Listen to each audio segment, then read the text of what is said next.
बदलत्या जीवनशैलीमुळे वाढत असलेल्या विविध आजारांच्या पार्श्वभूमीवर आयुर्वेदाचे महत्त्व अधिक अधोरेखित होत आहे. कोपरगाव शहरातील महात्मा गांधी चौक हिंदूवाडा गणपती मंदिराजवळ मेन रोड येथील अंजनी टॉवरच्या पहिल्या मजल्यावर डॉक्टर अक्षय गजानन नरोडे व डॉक्टर दीप्ती अक्षय नरोडे यांनी सुरू केलेल्या श्री विश्व अनंत आयुर्वेदीय चिकित्सालय व पंचकर्म केंद्राचे उद्घाटन रविवारी उत्साहपूर्ण वातावरणात संपन्न झाले. या केंद्राचे उद्घाटन महंत रमेश गिरी महाराज, डॉक्टर अतुल देशमुख व डॉक्टर स्मिता देशमुख यांच्या हस्ते तसेच संजीवनी महिला बचत गटाच्या अध्यक्षा रेणुका कोल्हे, नगराध्यक्ष पराग संधान यांच्यासह विविध मान्यवरांच्या प्रमुख उपस्थितीत संपन्न झाले. यावेळी वैद्यकीय, सामाजिक, शैक्षणिक, राजकीय तसेच विविध क्षेत्रातील मान्यवर व नागरिक मोठ्या संख्येने उपस्थित होते. यावेळी उपस्थित विविध मान्यवरांनी डॉक्टर अक्षय नरोडे व डॉक्टर दीप्ती नरोडे यांना नव्या उपक्रमासाठी शुभेच्छा देत कोपरगाव व परिसरातील नागरिकांना या केंद्राच्या माध्यमातून दर्जेदार आयुर्वेदिक उपचार, पंचकर्म सेवा आणि आरोग्यविषयक मार्गदर्शन उपलब्ध होईल असा विश्वास व्यक्त केला. कार्यक्रमास उपस्थित मान्यवरांचा सत्कार करण्यात आला. यावेळी Gajanan Narode, Savita Narode, doctor Pankaj Narode, doctor Vishakha Narode, doctor Akshay Narode, doctor Deepti Narode, doctor Aniket Narode व समस्त नरोडे परिवारातील सदस्यांसह पाथरे ग्रामस्थ तसेच कोपरगाव शहरासह तालुक्यातील विविध राजकीय, सामाजिक, शैक्षणिक, वैद्यकीय क्षेत्रातील नागरिक उपस्थित होते.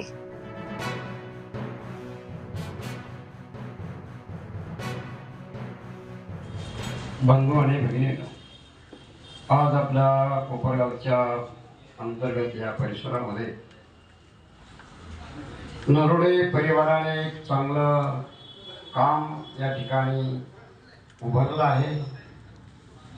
ते विश्वानंद आयुर्वेदिक चिकित्सालय पंचकर्म केंद्र या केंद्राचं उद्घाटन आणि या उद्घाटन प्रसंगी नरोडे परिवाराने या ठिकाणी आमंत्रित केलेले संगमनेरहून आलेले डॉक्टर देशमुख, त्यांच्या सौभाग्यवती देशमुख ताई, आपल्या कोपरगाव शहर नगराचे नगराध्यक्ष परागजी संधान साहेब, त्याचप्रमाणे आता ज्यांनी आपल्या सर्वांना या ठिकाणी मार्गदर्शन केलं त्या विवेक भैया कोळे यांच्या सौभाग्यवती रेणुकाताई आणि या नरोडे परिवाराने ज्येष्ठ नागरिक सर्वांना, लहान थोरांना, इष्टमित्र, सगळे सोयरे सर्वांना आमंत्रित केलं. आमंत्रित करून हा आताच उद्घाटन प्रसंग अर्थात उद्घाटन या ठिकाणी झालेला आहे. होत असताना या ठिकाणी डॉक्टर देशमुख साहेब यांनी हे चांगलं मार्गदर्शन केलं, रेणुकाताईंनीही मार्गदर्शन केलं आहे. आपल्या सर्वांना ज्ञात आहे, माहिती आहे. हा बहुतांश वर्ग आयुर्वेदाकडे वळलेला आहे आणि या ठिकाणी विशेष करून आणि डॉक्टर अक्षय गजानन नरोडे, त्याचप्रमाणे डॉक्टर दीप्ती अक्षय नरोडे यांनी पुण्यामध्ये शिक्षण घेऊन आयुर्वेदाचा चांगल्या प्रकारचा अभ्यास करून उत्तीर्ण होऊन या ठिकाणी चिकित्सालय अर्थात दवाखाना या ठिकाणी उभारलेला आहे. आणि उभारीत असताना आपला बराचसा काही अलीकडचा वर्ग आणि या आयुर्वेदाकडचे वळालेला आहे आणि म्हणून आता बराचसा सर्वांचं मार्गदर्शन झालेलं आहे. चार सुख आहे. त्या चार सुखापैकी निरोगी शरीर हे एक सुख आहे. तुम्ही म्हणाल 3 सुख सांगितले नाही, 3 सुख सांगायला तर पुढे वेळ आहे. एक, सुपात्र नारी, संसारामध्ये त्या जोडीदाराला त्याच्या विचारासारखी बायको मिळाली ते एक सुख आहे, त्याला सुपात्र नारी म्हणतात. दुसरं एक सुख आहे निरोगी शरीर, ज्याचं शरीर निरोगी आहे तर ते एक सुख. संसारामध्ये पुत्र प्राप्ती आणि धन प्राप्ती हे 2 सुख. पुत्र प्राप्ती आणि धन प्राप्ती, धनही पाहिजे, मुलं मुलीही पाहिजे, म्हणून हे 4 सुखापैकी एक सुख आहे ते निरोगी शरीर. या निरोगी शरीराचं या ठिकाणी आणि नरोडे परिवार घरातच मला वाटतं 4-5 डॉक्टर आहे आणि 4 डॉक्टरांच्या माध्यमातून आणि या त्यांच्या त्या परिवारातील डॉक्टर अक्षय आणि डॉक्टर दीप्ती यांनी हा अभ्यास करून आपल्या कोपरगावकरांना सेवा देण्याचा या ठिकाणी संदेश आणि संकेत या ठिकाणी त्यांच्या माध्यमातून आपल्यापर्यंत पोहोचत आहे. म्हणून या ठिकाणी राष्ट्रसंत सद्गुरू जनार्दन स्वामी आश्रमाच्या वतीने नरोडे परिवाराला धन्यवाद देतो आणि डॉक्टर अक्षय डॉक्टर दीप्ती यांनाही खूप खूप शुभेच्छा व्यक्त करतो आणि आश्रमाच्या वतीने पुन्हा एक बार या दवाखान्याचं चांगल्या प्रकारे नावलौकिक हो आणि त्यांच्या या व्यवसायाला धंद्याला या चिकित्सायाला भरपूर खूप खूप मोठ्या शुभेच्छा व्यक्त करून माझे दोन शब्द पूर्ण करतो. जय जनार्दन जय जनार्दन जय जनार्दन. अक्षयच्या दवाखान्याचं उद्घाटन झालेलं आहे. तर अक्षय असं आहे की माझ्याकडे जवळपास एक 6-8 वर्षापूर्वी ते यायचा आणि एकदम शांत मनमिळावं असं त्याचं एक स्वभाव. मला असं वाटतं की आपण म्हणतो की आपण एखाद्या दवाखान्यात गेल्यानंतर ना आपण डॉक्टरला पाहूनच आपल्या निम्मा आजार बरावत असतो. तीच अनुभव ती कोपरगाव वासियांना आणि त्याच्याकडे येणाऱ्या सगळ्या रुग्णांना याची मला खात्री वाटते. कारण त्याच्याकडे एकदम शांत सुस्मित असे त्याच्या चेहऱ्यावर असतं आणि एक आश्वासक असं त्याचं सगळं व्यक्तिमत्व आहे. त्याच्यातून नक्कीच एक चांगला वैद्य म्हणून पुढे नावारूपाला येणार असं विश्वास वाटतो. आणि त्यांनी कसं एकदम काय असतं की ज्यावेळेस तो कुठलाही व्यक्ती विद्यार्थी दशेमध्ये असतो, विद्यार्थी दशेमध्ये असताना एकदम त्यांनी सिन्सिअरली मनापासून सर्व त्यांनी काम केलेलं आहे. म्हणजे आमचे आयुर्वेदातले गुरु वैद्य समीर गोविंद जमदग्नी सर आणि यांच्याकडे असेल तर ते तिथे पण माझ्याकडे असताना पण ते एकदम त्यांनी सिन्सिअरली खूप मनापासून सगळं काम केलेलं आहे. आणि आयुर्वेदामध्ये जे काही सगळे बारकावे सगळे जे असतात त्याच्यामध्ये आयुर्वेदामधलं निदान असेल, आयुर्वेदामध्ये चिकित्सा असेल, आयुर्वेदामध्ये औषधीकरण असेल, अशा अनेक छोट्या छोट्या गोष्टी असतात. हे सगळं एकत्र जे असेल त्याच्यापासून एक मोठा एक चांगला वैद्य नावारूपाला येत असतो. अशा सगळे आयुर्वेदातले बारकावे पंचकर्म असेल सगळे त्यांनी व्यवस्थित चांगल्या पद्धतीने सगळं आत्मसात केलेलं आहे. त्यांनी स्वतः त्याच्यावर काम केलेलं आहे, मेहनत त्यांनी त्याच्यावर स्वतः केलेली आहे. त्याच्यातून नक्कीच एक चांगला वैद्य म्हणून नावारूपाला येईल असं मला एक विश्वास वाटतो. कसं आहे की आयुर्वेदाचं जर आपण हे केलं स्वरूप जर बघितलं तर आयुर्वेदो अमृतानाम असं एक म्हटलेलं आहे. म्हणजे आपण पूर्वी असं ऐकलं की अमृत फक्त देवांनाच उपलब्ध होतं, पण आज तेच अमृत आपल्याकडे आयुर्वेदाच्या रूपानं सृष्टीवर आलेलं आहे आणि ते सृष्टीवरचं अमृत म्हणजे आयुर्वेद आहे. आणि आयुर्वेदाचा जर आपण अंगीकार जर आपल्या दैनंदिन दिनचर्येमध्ये जर केला त्याच्यामध्ये अगदी सकाळी उठल्यापासून झोपेपर्यंत काय काय गोष्टी करायच्या व्यवस्थित त्याच्यामध्ये वर्णन केलेलं आहे. त्याच्याविषयी तुम्हाला अक्षय आणि त्याची पत्नी वैद्य दीप्ती नेहमीच मार्गदर्शन करतील. त्या साध्या गोष्टी जरी आपण आपल्या दैनंदिन दिनचर्येमध्ये आपल्या आयुष्यामध्ये त्याचा अवलंब जर केला नक्कीच आपल्याला त्यातनं दीर्घायुष्य आपल्याला त्यातनं मिळणार आहे आणि निरोगी आयुष्य आपल्याला त्यात नक्कीच प्राप्त होणार आहे. या दिनचर्येचा जर आपण त्याच्यामध्ये वापर केला तर त्याच पद्धतीने आयुर्वेदामध्ये ऋतुचर्या पण सांगितलेली आहे. जसं आपण काय असतं की ठराविक आपल्या समजा 3 महिने झाले, 6 महिने झाले, वर्ष झालं की आपण आपल्या गाडीची सर्व्हिसिंग करून आपल्या गाडीचं त्यातनं कार्बन सगळं काढून टाकतो. त्याच्यामुळे गाडी स्मूथली चालते आणि गाडीचं सगळं व्यवस्थित आपल्या गाडीला पण दीर्घायुष्य त्यातनं मिळत असतं गाडीच्या सर्व्हिसिंगमुळे. त्याच पद्धतीने आपल्याला जर आपलं दीर्घायुष्य जर हवं असेल तर त्यामध्ये आयुर्वेदामध्ये ऋतुचर्या व्यवस्थित पद्धतीने सांगितलेली आहे. विशिष्ट ऋतूमध्ये विशिष्ट शरीर शुद्धीच्या क्रिया त्याच्यामध्ये केल्या जातात. ते देखील आपल्याला इथे विश्व अनंत याच्या आपल्या चिकित्सालयामध्ये आपल्याला सगळ्या ते उपलब्ध होणार आहे. आणि त्या चिकित्सामध्ये असं वमन, विरेचन, बस्ती, नस्य, पंचकर्म हे जे काही 5 शरीर शुद्धीच्या क्रिया आयुर्वेदामध्ये वर्णन केलेले आहे ज्याला आपण पंचकर्म म्हणतो. पंचकर्माविषयी सर्व जन्मांमध्ये एकदम एक आत्मीयता आहे, त्याच्यामध्ये एक उत्सुकता बऱ्याच लोकांमध्ये आहे. पंचकर्म आहे, बरेच लोक आमच्याकडे देखील येतात की आम्हाला पंचकर्म करायचं आहे. पण पंचकर्मामध्ये हे 5 वेगवेगळ्या क्रिया असतात आणि ते प्रत्येक व्यक्तीकडून कुठला पंचकर्म करायचा तो वैद्य तपासून ठरवत असतो. त्या पद्धतीने प्रत्येक ऋतूमध्ये देखील करायचं पंचकर्म असतं. जसं आता की पावसाळा आहे, पावसाळ्यामध्ये बस्ती जर आपण जर करून घेतले त्यातनं विविध वाताचे आजार जशामध्ये मणक्याचे आजार असतील, संधिवात, गुडघेदुखी, पॅरालिसिस, कुठलाही वाताचा आजार 80 प्रकारचे वाताचे आजार आयुर्वेदामध्ये वर्णन केलेले आहेत.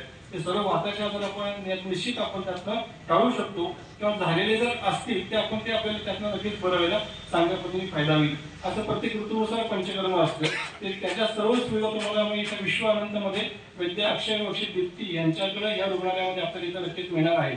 विशेष आनंद होतोय की बाहेर शिकून परत आपल्या गावात कोपरगावात एक जनतेची सेवा करण्यासाठी डॉक्टर अनिकेत अक्षय व डॉक्टर दीप्तीताई यांनी एक आयुर्वेदिक गार्डनचं उद्घाटन आज केलं आहे.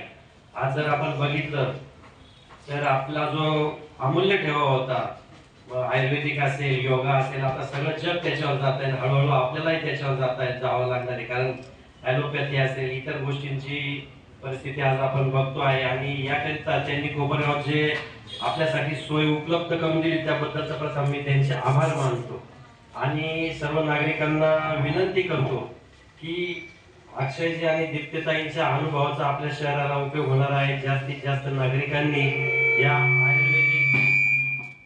आयुर्वेदिक दवाखान्याचा लाभ घ्यावा आणि त्यांच्या हातून रुग्णांची योग्य ती सेवा हो ही साहित्याने प्रार्थना करतो. आणि त्यांच्या श्री विश्व आनंद आयुर्वेदिक चिकित्सालयाला खूप खूप नगरपालिकेच्या वतीने, वैयक्तिक माझ्या कुटुंबाच्या वतीने खूप खूप शुभेच्छा देतो आणि थांबतो. सर्व कोपरगावकरांसाठी उपलब्ध करून दिलेलं आहे. खरं तर डॉक्टर अक्षय आणि डॉक्टर दीप्ती यांनी दोघांनीही त्यांचं BA-MS कंप्लीट केलं. डॉक्टर अक्षयनी संगमनेरहून केलं आहे, डॉक्टर दीप्तीनी पुण्याहून केलेलं आहे आणि दोघांनीही MD हे पुण्याहून केलेलं आहे. त्यांचे गुरु या ठिकाणी बसलेले आहेत, देशमुख सर. त्यांनी आत्ताच आपल्याला खूप चांगल्या पद्धतीने आयुर्वेदाबद्दल माहिती दिली, छान मार्गदर्शन केलेलं आहे. आणि इतके हुशार गुरु असले तर नक्कीच त्यांचे विद्यार्थी खूप हुशार असावेत असा मला विश्वास आहे. आणि म्हणूनच आपल्या सर्वांच्या सेवेत यांनी जे क्लिनिक उघडलेलं आहे नक्कीच ते आपल्या सगळ्यांच्या फायद्याचं ठरणार आहे. यांच्या क्लिनिकच्या उद्घाटनासाठी सर्वात मोठं श्रेय हे मी त्यांचे आई वडील म्हणजे श्री गजानन नरोडे व सौ सविता नरोडे यांना देते. कारण एक प्राचार्य आहेत, त्यांच्या आई ह्या एक गृहिणी आहेत, पण त्यांनी त्यांच्या मुलांना, तिन्ही मुलांना डॉक्टर केलेलं आहे, उच्च शिक्षित आहेत, खूप चांगल्या पद्धतीने ते रुग्णांची सेवा आज करत आहेत. आणि याचं सगळं श्रेय हे तुम्हाला दोघांना जातं, तुमच्या संस्कारांना जातं, तुमच्या ज्या पद्धतीने तुम्ही त्यांना घडवलं आहे तर हे सगळं श्रेय तुम्हाला जातं. सर्वात मोठा अभिनंदन हा तुमचाच करायला हवं असं मला वाटतं. खरं तर आपल्या भारत देशाने जगाला आयुर्वेद दिलेला आहे, योग दिलेला आहे आणि अनेक पिढ्यांपासनं, खूप जुन्या काळांपासनं हे सगळं आपल्या देशामध्ये आपल्याला माहीत आहे, आपण ते फॉलो करत आहोत. आणि आज मला असं वाटतं मोदीजींमुळे जग पातळीवर आज आयुर्वेद पोहोचलेला आहे, योग पोहोचलेला आहे. आणि खरं ही भारताचीच देण सर्व जगाला आहे. पण काळाच्या ओघात असं झालं की आयुर्वेद कुठेतरी मागे पडून गेलं, ॲलोपॅथी याचा सर्रास वापर व्हायला लागला. पण त्याचे साईड इफेक्ट्स मात्र आपल्याला सर्वांना वेळोवेळी जाणवत आलेले आहे. आणि सगळ्यात मोठा जो डोळे उघडणारा क्षण होता तो कोरोनाचा होता. कोरोना काळामध्ये जेव्हा काय ट्रीटमेंट द्यावी हे कळत नव्हतं, एवढी मोठी महामारी आलेली होती आणि त्यात आपण सगळ्यांनी आयुर्वेदिक औषधांचा वापर जास्त प्रमाणात केला, वेगवेगळे काढे घेतले आणि जितके नॅचरल उपाय आपल्याला करता येतील तितके आपण करण्याचा प्रयत्न केला. आणि आज जर आपण परिस्थिती पाहिली तर परत एकदा लोक हे आयुर्वेदाकडे वळत आहेत. आणि प्रामुख्याने मला असं वाटतं की जो युवा वर्ग आहे त्यांचा कल जास्त नॅचरल गोष्टींकडे वाढलेला आहे. आज ऑर्गॅनिक खाणं किंवा ऑर्गॅनिक भाज्या असतील, फळं असतील, ऑर्गॅनिक वस्तूंचा वापर हा युवा वर्गाकडनं वाढलेला आहे. त्याचबरोबर नॅचरल पद्धतीने आपल्याला स्वतःला नीट करणं हेही त्यांचा कल वाढलेला आहे. आणि त्यामुळेच आयुर्वेद हे आपल्या सर्वांसाठी खूप फायदेशीर राहणार आहे. कारण अगदी लहान मुलांपासनं ते वयोवृद्धांपर्यंत सगळेजण आयुर्वेदिक औषधं घेऊ शकतात आणि त्याचा कुठलाही दुष्परिणाम हा होत नसतो, हे विशेष आहे. त्याचबरोबर मला असं वाटतं की आयुर्वेदिक औषधं हे जरी हळूहळू त्याचा परिणाम आपल्यावर होत असला तरी तो परिणाम हा चिरकाल आपल्यावर राहत असतो. आणि त्यामुळे पटकन बरं होण्यापेक्षा आपण पूर्णपणे बरं होण्याकडे लक्ष दिलं पाहिजे. पटकन नीट होण्यापेक्षा जो आजार आहे तो मुळाशी कसा संपवता येईल ह्याच्याकडे लक्ष देणं आवश्यक आहे आणि त्यासाठी आयुर्वेदिक औषधं घेणं ही जास्त महत्त्वाचं आहे.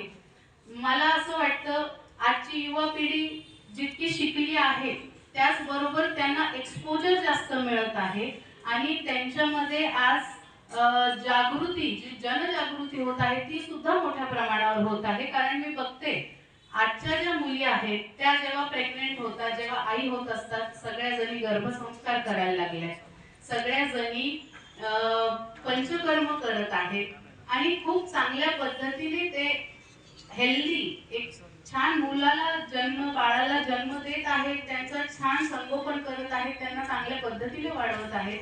तर ओल्ड इज गोल्ड आपण म्हणतो, जुनं ते सोनं. त्यामुळे जुन्या गोष्टी ह्या परत येतात आणि त्याचा फायदा सुद्धा हा आपल्याला परत लक्षात येत असतो. त्याच पद्धतीने आयुर्वेद सुद्धा आता सगळ्यांचं लक्ष आयुर्वेदाकडे आहे. आयुर्वेदामध्ये खूप प्रत्येक आजारावर उपचार आहेत. त्याच पद्धतीने ह्या क्लिनिकमध्ये सुद्धा प्रत्येक आजारावर उपचार हा आपल्याला इथे मिळणार आहे. पंचकर्म करून मिळणार आहे, आपल्या शरीराची संपूर्ण शुद्धी करून मिळणार आहे. त्यामुळे माझं आव्हान हे संपूर्ण कोपरगावकरांना असं राहणार आहे की कुठल्याही पद्धतीचा आजार झाला तर नक्की आपण विश्व अनंत आयुर्वेदिक क्लिनिकला आपण आलं पाहिजे, या ठिकाणी ट्रीटमेंट घेतली पाहिजे आणि आपल्या सगळ्यांच्या आरोग्याची काळजी देखील आपण घेतली पाहिजे. मी परत एकदा डॉक्टर अक्षय आणि डॉक्टर दीप्ती तसेच संपूर्ण नरोडे परिवाराला खूप खूप शुभेच्छा देते. खरं तर हा परिवार कोल्हे परिवाराशी संलग्न असलेला परिवार आहे. अतिशय आमची जीवाभावाची ही माणसं आहेत आणि आमचाच घरगुती कार्यक्रम असल्यासारखं मला वाटत आहे. त्यामुळे मी आमच्या कोल्हे परिवाराच्या वतीने महाराष्ट्र विधान परिषदेचे आमदार आदरणीय विवेक भैया कोल्हे साहेब, संजीवनी उद्योग समूहाचे अध्यक्ष माननीय बिपिन दादा कोल्हे साहेब आणि कोपरगावच्या प्रथम महिला आमदार आदरणीय स्नेहलताताई कोल्हे यांच्या सर्वांच्या वतीने नरोडे परिवार तसेच डॉक्टर अक्षय आणि डॉक्टर दीप्ती यांना खूप खूप मनापासून शुभेच्छा देते. तुमचं हे नवीन क्लिनिक खूप छान उत्तरोत्तर तुमची प्रगती हो, खूप चांगल्या पद्धतीने चालू आणि आपल्या कोपरगावकरांचं स्वास्थ्य हे तुमच्याकडनं जपलं जावं अशीच मी अपेक्षा करते, ईश्वराकडे प्रार्थना करते आणि पुनश्च तुम्हाला सर्वांना खूप खूप मनापासून शुभेच्छा देते. धन्यवाद.